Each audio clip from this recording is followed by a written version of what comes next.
This is Ryan with GameRoomSolutions.com, and in this video I'm going to walk you through assembling one of our 2-player arcade all-in-one kits.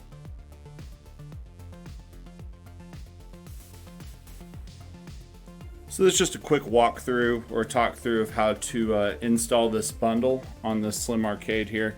So what you'll do is you'll start with the right side. You can see how the right side's down with all the boards on it. This will all come flat pack. All the components already be installed, so it's just you pretty much easily putting this together. But essentially what you'll do is you'll first start by putting all of the cam locks in. Right here will be where the black clip goes. That's to help just support the plexiglass.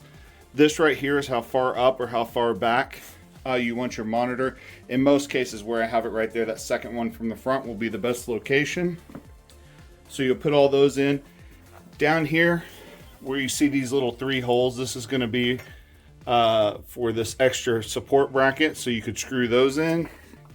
And right here, these 6 holes are actually going to be, so this, once you get it together and you set it up, this will be one of the last steps. Once it's set up, make sure it's aligned exactly how you need it. These will be lined up, and you can put this block and it'll line up, and then screw this in. And what that's going to do is make it look like one seamless side, but allows us to do the flat packing. So this will be after you fully assemble it and set the unit up. So just talking through these parts, it'll seem like, oh, well, there's no instructions, and all the instructions are on the unit. So it'll say bottom, bottom, you know, power board, power board, and you'll just put each one of them on there. You can see the cam locks will go down, and you'll lock it. You'll put all of these boards on, which I'll talk through, and then once those are on, then you can put the other side on. So we'll just start here at the bottom. So you can see I have this front kick plate piece, the part with the T-molding on it facing forward, and the 90-degree will be the kick plate here. So that's how you can lock those in. So you'll lock them in down at the bottom as you go along.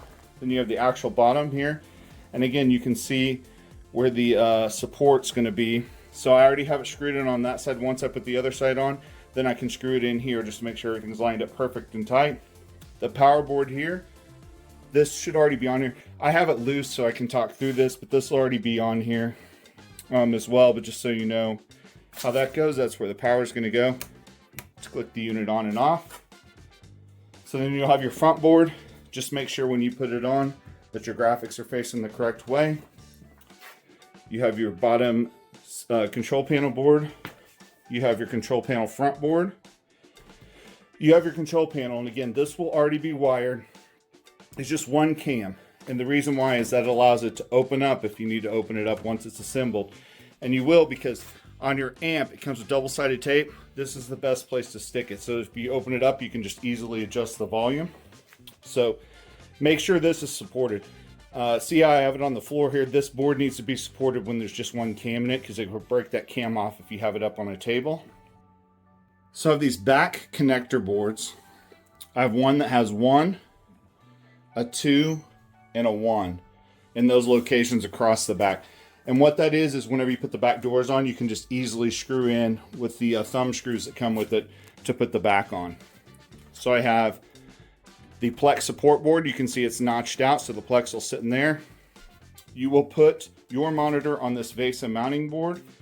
And again, once you put it on there, you need to adjust it to make sure that it's just in front of the Plex, almost right up against it. So you can see I got the Plex in there. Then I have my speakers. So you run the speaker cables. They'll be on here. You'll just run them down into the amp in the left and right. And then you'll have your marquee board. The marquee board is similar to how the control panel is. It just has one cam.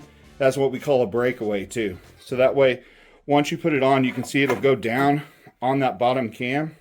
But that way, you can pick this up if you ever need to clean your plexiglass or change your marquee or anything. You don't have to take the unit apart. So you'll put your marquee in between the 2 pieces of Plex. It'll set in there.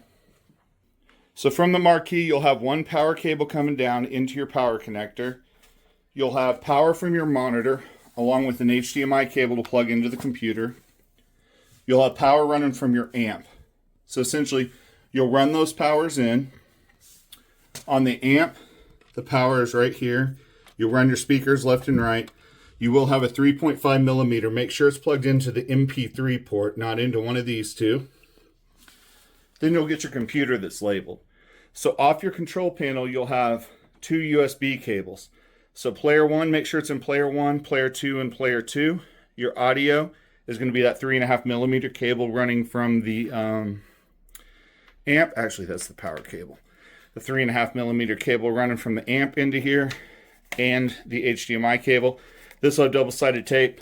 I would suggest just setting it right in there so you can always access it if you need to whenever you flip up the panel. So that's really it. You'll just go through, put all the boards in, lock it down. Then you'll put the other side on, lock it down, set the unit up, adjust it. So again, you wouldn't have this done already. Once you adjust it, set up, screw those in. And that's really it. It should be pretty playable at that point. And then you'll just screw on the back doors. So again, everything is labeled. So you just put whatever's labeled down there on the right side. Labeled there, down on the right side. Do these last once the unit's set up. Have the Plex in place. This Plex is removable on both. You can put those on before or after. I suggest doing the monitor before, because again, you can tell how it's lined up.